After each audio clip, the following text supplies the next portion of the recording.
everyone! So today's video, as you may have guessed by the title, is going to be focusing on mental health. It's Mental Health Awareness Week here in the UK, and the Mental Health Foundation have decided to concentrate this year's Mental Health Awareness Week on mindfulness, which I'm actually really happy about, because mindfulness can be practiced by anyone despite religion, race, culture, anything. Anyone can practice mindfulness.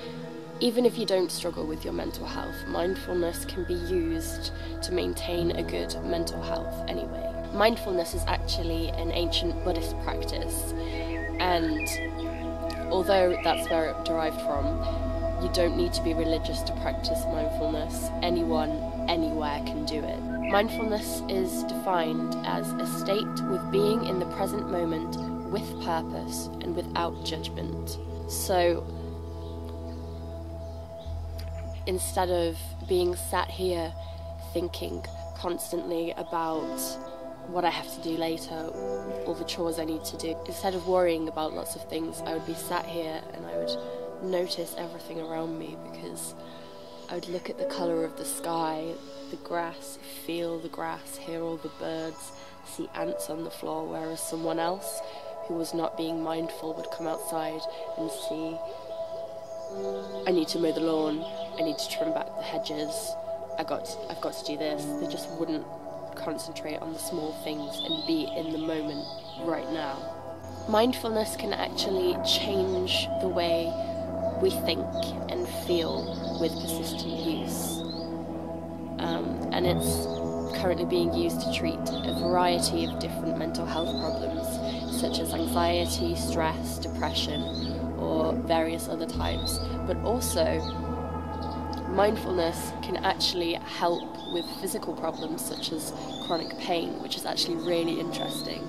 Studies have been done on people who practice mindfulness, and after 8 weeks of daily use, there's been shown to be alters in the brain structure.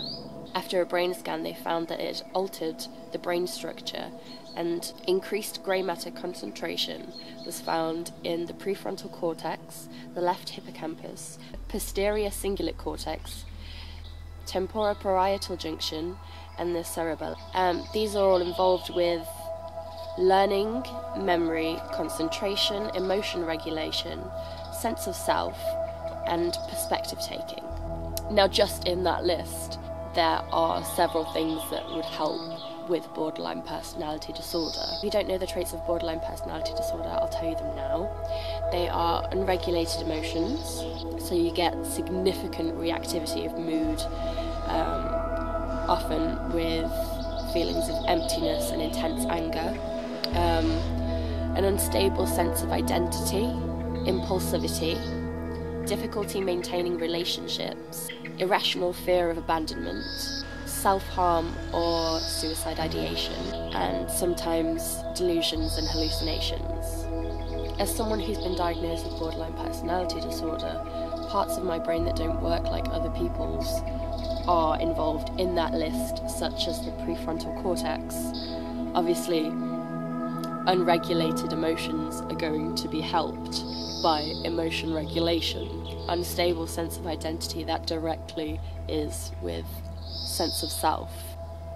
And impulsivity and irrational fear of abandonment would be helped by perspective taking. If your perspective taking increases, then you're obviously going to make more rational, moral decisions, and you're just going to be more in check with yourself. When starting with mindfulness meditation, there are hundreds of different practices that you can do. If you just type in on Google mindfulness meditation practices, there will be hundreds of different ones that you can try out, but the most popular to start out with would be mindfulness breathing.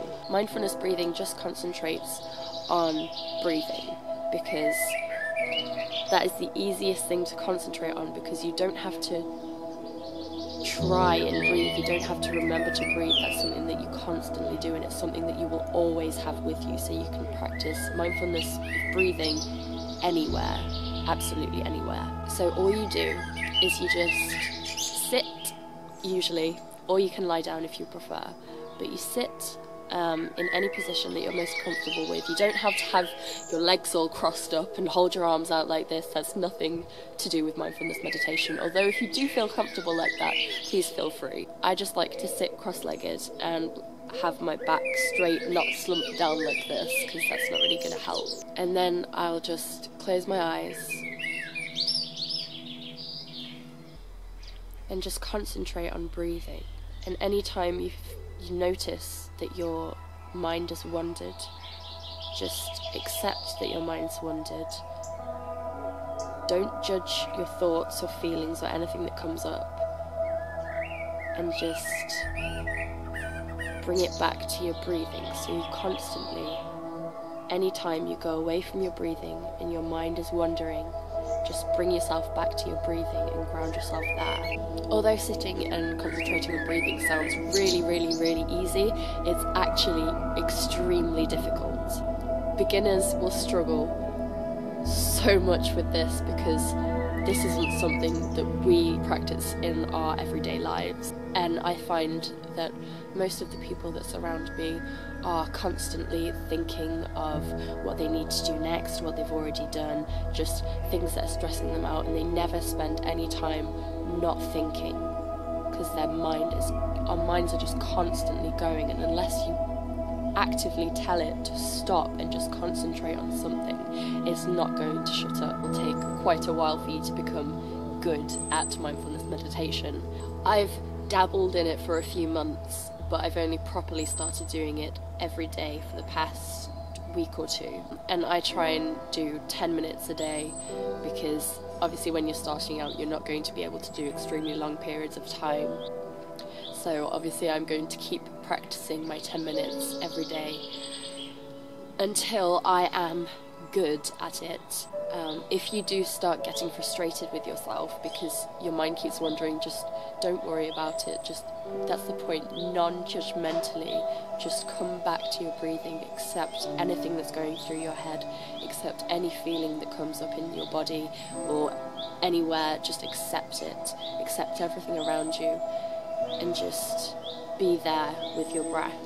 Hopefully when I get good at mindfulness meditation, I will be able to use it when I am going through an extreme mood change as part of my disorder. Once I can do that, as I'll always have my breath with me, as I said, I'll be able to just sit there and just concentrate on my breathing and feel and watch my emotions inside myself, but without reacting to them. I'll just be able to watch them like a wave.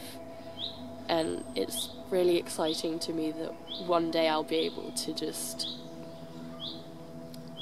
I imagine it like sailing on the sea. Sometimes you have like little waves, and sometimes you have enormous waves. When the enormous waves hit me, I'll just be able to sail above it and rest peacefully and just...